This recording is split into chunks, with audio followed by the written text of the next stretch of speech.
वालेकुम दोस्तों, मैं मजहर शेख और आप देख रहे हैं अशरफी न्यूज चैनल का खास प्रोग्राम खास मुलाकात। दोस्तों, चुनाव यानी कि इंतखाबात खत्म हो चुके हैं। चुनाव के पड़गम जो थे वो थम चुके हैं। जीतने वाले जीत गए और जो कैंडिडेट बड़ी लीड से काफी जीत के करीब पहुंचे थे लेकिन वहां से वापस आ चुके हैं। उनमें से एक हस्ती हमारे साथ में आज मौजूद है, जनाब अफरीदी खान। अफरीदी खान वो चर्चित चेहरा है कि जो वटवा से इसके पहले के चुनाव में भी खड़े थे और इस मर्तबा भी करीबन वटवा से खड़े होकर 20,000 के आसपास वोट लेकर आए हैं। दोस्तों, अफरीदी खान इस चुनाव में तो जीत नहीं पाए, लेकिन आने वाले दिनों में उनका गोल क्या है, वो कौम के लिए क्या करना चाहते हैं, या फिर सिर्फ चुनाव तक ही महदूद थे, इन सब बातों को हम जानेंगे सीधे अफरीदी खान से। तो अफरीदी जी, आपका इस्तकबाल है। अस्सलाम वालेकुम। सभी को सलाम मेरा और बहुत बहुत शुक्रिया नजर भाई, फिर से एक बार हमारी मुलाकात हुई। इन सबका शुक्रगुजार हूँ कि हम फिर से मिले, खुशी हो रही है आपको। अच्छा अफरीदी भाई, सबसे पहले तो ये बताइए कि इस मरतबा चुनाव में आपके साथ क्या हो। इस बार चुनाव में लोगों की दिल से दुआएं निकली, दिल से वोट निकले। जो बंटवा का माहौल था, जो माइनॉरिटी माहौल था, वो मेरे फेवर में था। और बहुत ही अच्छा खुश हुआ मैं लोगों को देख के, जो इतनी धूप, टेम्परेचर बहुत हाई, और 4-4 घंटे लोगों ने लाइन में लगकर बोला कि हम आफरीदी को वोट देकर जाएंगे। तो वो मेरे लिए दिल से ऐसे आंसू निकलने नहीं लगे थे कि लोग इतनी तादाद में वोटिंग किया लोगों ने मेरे लिए। तो उसको मेरे को बहुत खुशी हुई बंटवा का माहौल देख के। रिजल्ट जो भी आया, पर मैं खुश हूँ।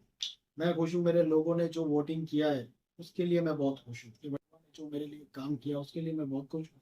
और इलेक्शन की बात रही तो इलेक्शन फेयर नहीं होता। कोई भी इलेक्शन हो, फेयर नहीं होता। रातों रात 10% वोटिंग बढ़ जाते हैं, कहीं ना कुछ तो होता ही है हर इलेक्शन में। इलेक्शन फेयर होता ही नहीं है मेरे भाई, मेरा मानना ऐसा है। अच्छा, इस मरतबा आपको जो है वो वटवा से कितने वोट मिले। बटवा से मुझे करीबन 19,500 के आसपास वोट मिले इस बार। इसमें तो पूरे अहमदाबाद में मैंने लोगों को देखा, ओवरऑल देखने जाए तो आपके अहमदाबाद में सबसे ज्यादा वोट लाके हारने वाले में मैं हूँ, अच्छा, फर्स्ट नंबर में। क्या बात। बाकी 19,000 पे तो आप खुद भी जानते हो कि 19,000 पे तो लोग जीते हुए कितने, 92 कैंडिडेट्स ऐसे हैं। अच्छी बात है। अच्छा, ये कितना डिस्टेंस रहा आपके और आपके सामने जो कैंडिडेट जीते हुए। वो 26 के अराउंड था उनका 26,000। 26 साल तो साथ में आपको और भी पार्टियों का जो था वोट तोड़ने में उनका भी कहीं ना कहीं। बहुत बड़ा हाथ था, बहुत बड़ा। उनको रेशियो नहीं मालूम था कि बटवा में माइनॉरिटी वोट कितने हैं। उनको बस लड़ना था, एक अपक्ष उम्मीदवारी नौदानी थी, और अपक्ष उम्मीदवार जैसा जो अपक्ष करते थे वो काम उनको करना था। 26,000 माइनॉरिटी वोट है बटवा में। SIR, आफ्टर SIR के बाद 26,000 माइनॉरिटी वोट है।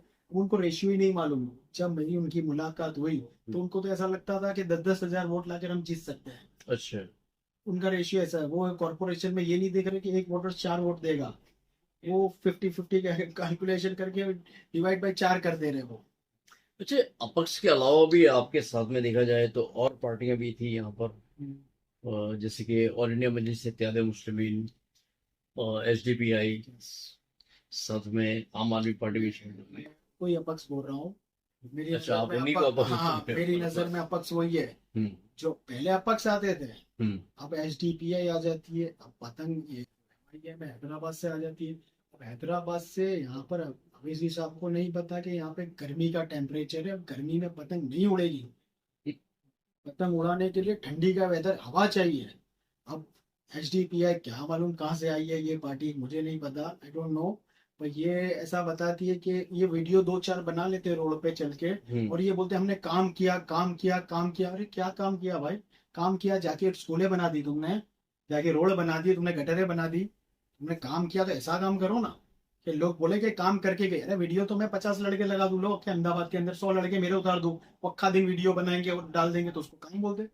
वीडियो कोई काम नहीं करती, काम करना पड़ता है, उतरना पड़ता है, लोगों के लिए खर्च करना पड़ता है, उसको काम बोलते हैं मेरी नजर में। वीडियो बनाना काम नहीं होता। अफरीदी खान, आप करीबन 25-26 साल के नौजवान हो। और इतनी कम उम्र में। आपकी लाइफ में ऐसा तो क्या टर्न आया, आप किस फैमिली बैकग्राउंड से ताल्लुक रखते हो कि जिसकी वजह से आपको जो है पॉलिटिक्स में इंटरेस्ट है? मेरे जो ग्रैंडफादर है श्री सुल्तान मोहम्मद खान सिकंदर खान, वो बच्चू भाई कुएं वाले, जो ये पूरा एरिया बच्चू भाई का कुआ वो तो उनके नाम से है। बराबर। और वो यहाँ से 3 टर्म वटवा से सरपंच रह चुके हैं। हम्म। जब वटवा रूरल में था, कॉर्पोरेशन में था, सरपंच वटवा के वो थे। बराबर। और 2 बार तो बिन हरीफ जीते हैं। अच्छा। पॉलिटिक्स बैकग्राउंड है मेरा, ऐसा हम्म। नहीं। मेरे फादर नहीं है, उनको इंटरेस्ट था, कांग्रेस के लिए काम करते थे पहले से। हम्म। उनको टिकट भी मिलती थी और कभी लड़े नहीं इलेक्शन, लड़वाते थे, लोगों की हेल्प करते थे और जितवा के देते थे। तो उनको ऐसा था कि आफरीदी को लड़वाऊंगा कभी ना कभी। तो जब मैं 21 साल की उम्र में मैं टिकट लेकर आया था यहाँ पे, 2021 का इलेक्शन चुनाव भी मैंने लड़ा था वो टाइम प्रदीप सिंह जाडेजा साहब बापू थे गृह मंत्री, वो यहाँ के एमएलए थे रनिंग, और गुजरात के होम मिनिस्टर थे। उस टाइम पे वोटवा में इलेक्शन में लड़ता। अच्छा, उसके बाद नेक्स्ट टाइम ये हुआ? नेक्स्ट टाइम अगर में मेरी कोई इच्छा नहीं थी लड़ने की। नेक्स्ट टाइम यहाँ के जितने भी लोगों को दुख होता था टिकट के बारे में कि हमको नहीं मिलती, हमको नहीं मिलती, मैंने पूरा तरीके से पॉलिटिक्स छोड़ दिया था। मैं मेरे बिजनेस पे ध्यान दे रहा था, मेरे बिजनेस पे फोकस कर रहा था, मेरी साइडें चल रही है, उस पर फोकस कर रहा था मैं। मेरे को पॉलिटिक्स उससे जो 2021 में मेरे साथ हुआ था उससे मैं डिसअपॉइंट हो गया था, मुझे नहीं करना ये सब। मैं नहीं, मैं बिजनेस के लिए बनाऊं, मेरी सोच ऐसी हो गई। अब एक बार मैंने सोच लिया था कि जिसको लड़ना है लड़ सकता है, तो छूट दे दी थी, लड़ो। पर कोई लड़ा नहीं, कैंडिडेट के नाम सुनकर, सामने बीजेपी के जो कैंडिडेट थे उनके नाम सुन के कोई आगे नहीं आया। फिर ऊपर से प्रेशर आया, लोग मेरे पास आए कि आप लड़ो लड़ो, तो छेली रात को मैंने मेरा नाम या हाँ बोला है। और ये 10 दिन की तैयारी थी, अगर 10 महीने की होती तो 20 का 40 होता।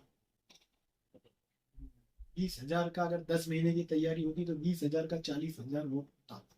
हाँ। अच्छा, आफरीदी खान की जो पॉलिटिक्स के लिए जो भी उनके ख्यालात अभी हाल में हैं, वो सिर्फ चुनाव तक थे या कि चुनाव के बाद में भी आवाम के लिए कुछ करना चाहते नहीं, चुनाव तक नहीं थे। जो चुनाव में लोगों का उत्साह देखा, वटवा के लोगों का जो वो देखा कि वटवा के लोग चाहते हैं कि जीते, उनको काम चाहिए। तो उसके लिए ऐसा नहीं कि आफरीदी को कॉरपोरेटर बनना जरूरी है, कि आफरीदी को एमएलए बनना जरूरी है, कि आफरीदी को एमपी बनना जरूरी है। अगर आपकी सोच काम के लिए है तो आप बिना कॉरपोरेटर के भी काम कर सकते हो। आप कुछ सोच रखकर, अलग सोच के साथ उतर कर लोगों का काम करवा सकते हो। जैसे कि मैंने अभी इस फील्ड, वो आफ्टर इलेक्शन मैंने सोचा कि चलो नहीं जीते क्या हुआ, पर काम करना है इनका। तो मैंने फाउंडेशन तैयार किया, फाउंडेशन तैयार करा, हमारा खुद का वटवा के नाम से फाउंडेशन तैयार हुआ है।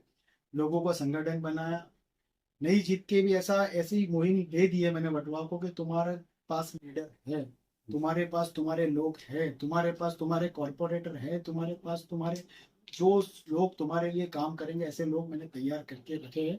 और फाउंडेशन के जरिए हम लोग जाएंगे, लोगों का काम करेंगे।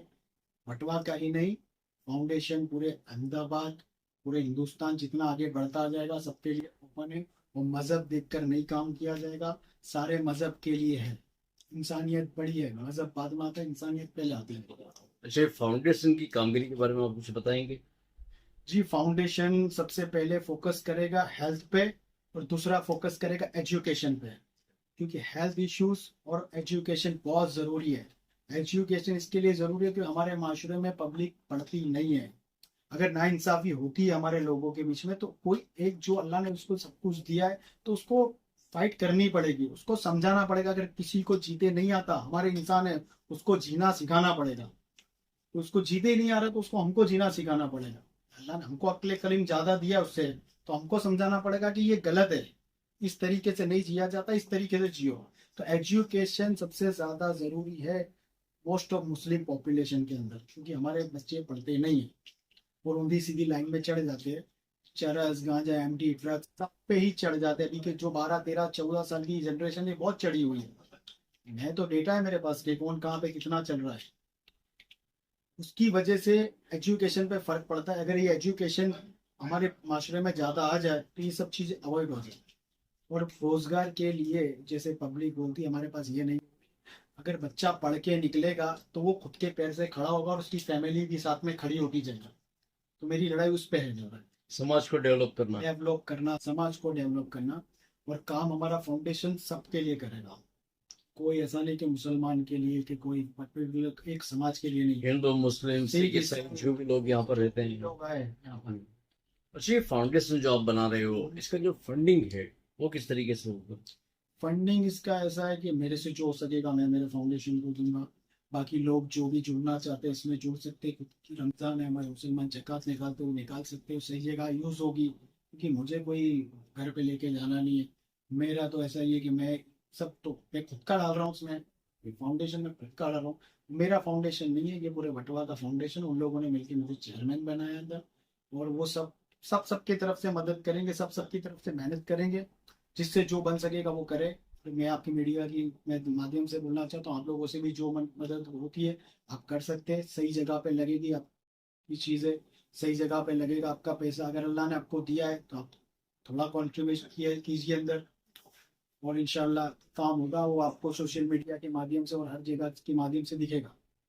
अच्छा अफरीदी भाई, खासकर आप नौजवान हो इसलिए आपसे एक सवाल कर रहा हूँ मैं, ये कि मुस्लिम मुआशरे में नौजवान नस्ल जो है वो अक्सर देखा गया है कि रातों को जागना, चौराहे पर बाइक लेके बैठना, इन्हीं सब बातों में उलझी हुई है। क्या उन्हें कोई राह दिखाने वाला नहीं है, या आप उनसे क्या कहेंगे? इसमें ऐसा है कि दो ये फ्रेंडशिप वाला मामला जो आ गया है कि रातों को बैठ के चिल्डअप करना, बात बार बैठना, कोई भी गले पान पार्लर के बाहर खड़े रहना, 2-3 बजे तक वहां पे चलना और वहां पे बैठ के, तो उसमें कैसा है कि उनके पास कुछ रोजगार नहीं है।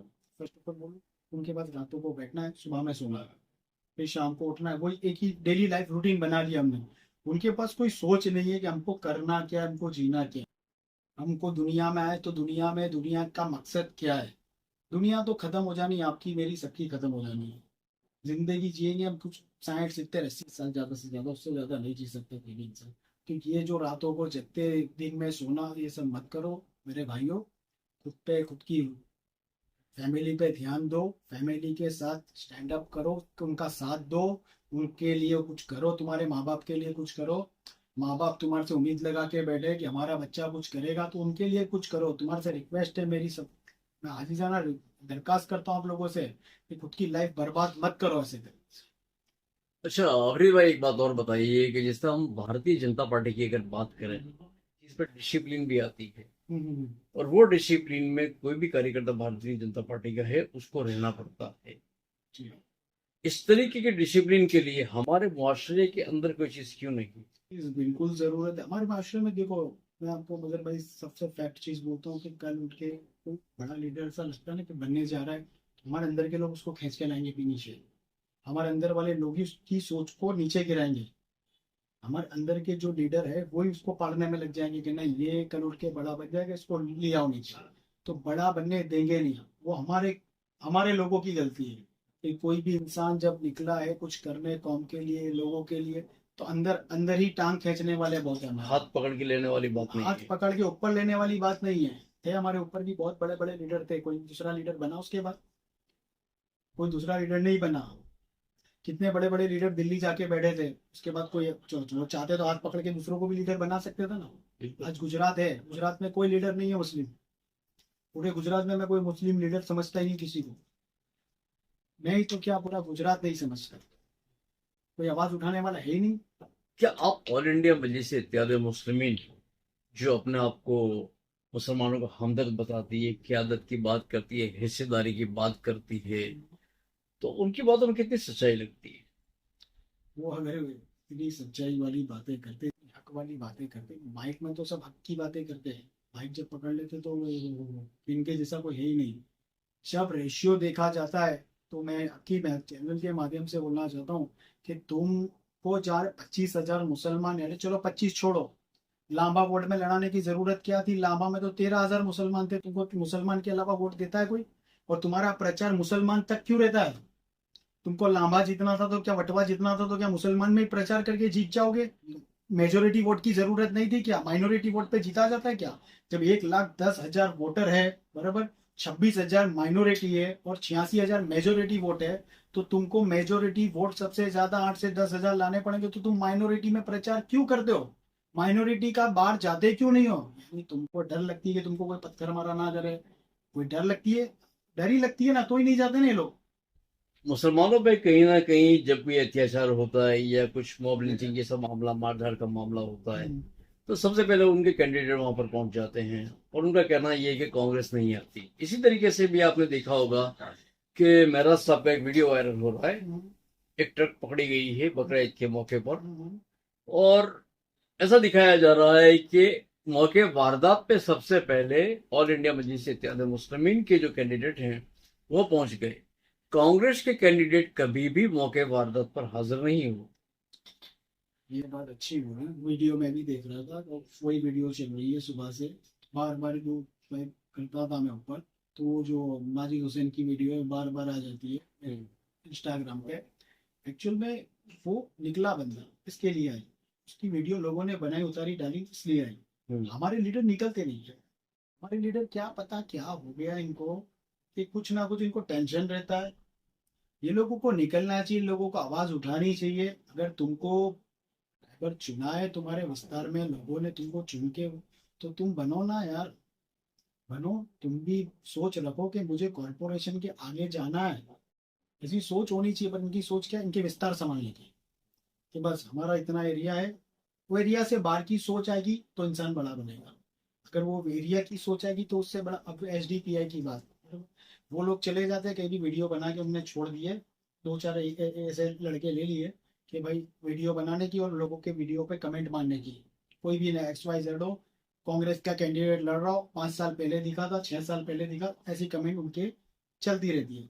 अब मेरे उनको सवाल है कि तुम इतना, तुम्हारा प्रेसिडेंट जो थे बहरामपुरा से लड़े, नाम नहीं, मैं उनसे मिला हूँ 1-2 बार, बिल्कुल। वो खुद उनकी डिपॉजिट नहीं बचा सके, वो खुद उनकी डिपॉजिट नहीं बचा सके, तो दूसरों की तो क्या बात है। तुम्हारे प्रेसिडेंट जब साबिर भाई लड़े थे जमालपुर से, वो खुद उनकी डिपॉजिट नहीं नहीं बचा बचा पाए, पाए थे। तो तुम्हारा क्या आएगा। तुम्हारा मिस यूज किया जा रहा है। जितने तुम सही पार्टी चुनो, मैं नहीं कहता तुम लोग हो अच्छे काम करते हो, सही जगह चुनो ना भाई, जहाँ तुम्हारा फ्यूचर हो, जहाँ तुम आगे बढ़ सको, सही जगह जाओ। कोई के भी पीछे लग जाना ये कैसी बेवकूफ़ी हुई। तुमको तुम्हारा रहबर चुनते नहीं आता, जो 3,000 वोट लाता वो तुम्हारा रहबर बनेगा। आपसे खासकर एक सवाल और करूं मैं कि कांग्रेस जो है, कहा जाता है कि कांग्रेस में जुद्दबंदी चलती है, अगर आप ऊपर से नहीं सुनोगे तो आपको जो है वो हटा दिया जाएगा। या अंदर अंदर जो भी है कार्यकर्ताओं को लेकर हर बार आपने देखा होगा कहीं ना कहीं मामले सामने आते रहते हैं। तो कांग्रेस में भी कहीं ना कहीं कुछ बदलाव करने की जरूरत है। बहुत बदलाव की जरूरत है कांग्रेस को। अगर गुजरात जीतना है कांग्रेस को, सबसे पहले अगर हिंदुस्तान जीतना है तो तुमको गुजरात में तुम्हारी पकड़ बनानी पड़ेगी, क्योंकि मोदी साहब का घर है।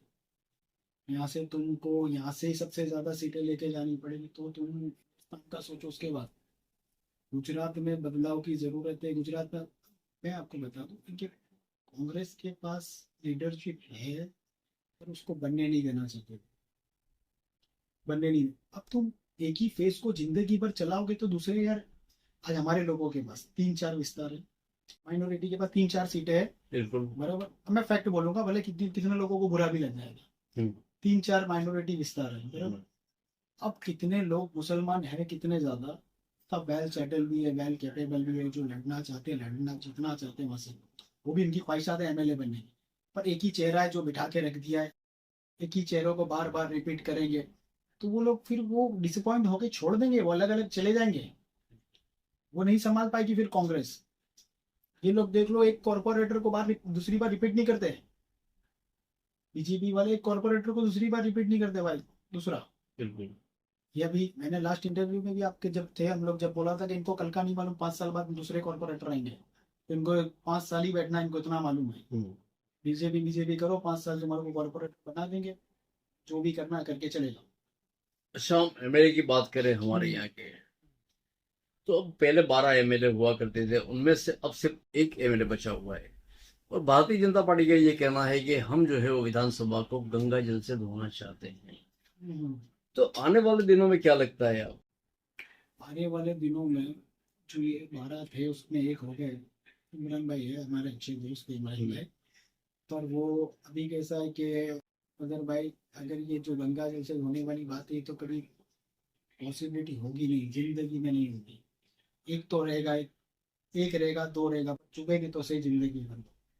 वो चुभने के तो है, क्योंकि ये तो जो 400 पार भी बोला था कि हम 400 पार ले जाएंगे, तो क्या हुआ था, गठबंधन की सरकार आ गई थी। तो बड़े बोल तो किसी पे अच्छे नहीं लगते, ना मेरे पे, ना किसी पे, ना मोदी साहब पे, ना अमित शाह साहब पे, कोई पे अच्छे नहीं लगते। बड़े बोल तो बोलने नहीं चाहिए कि हम गंगा जल से निला देंगे, ये कर देंगे। अभी कैसा है कि एक चीज का टाइम होता है, हर चीज की एक्सपायर डेट होती है।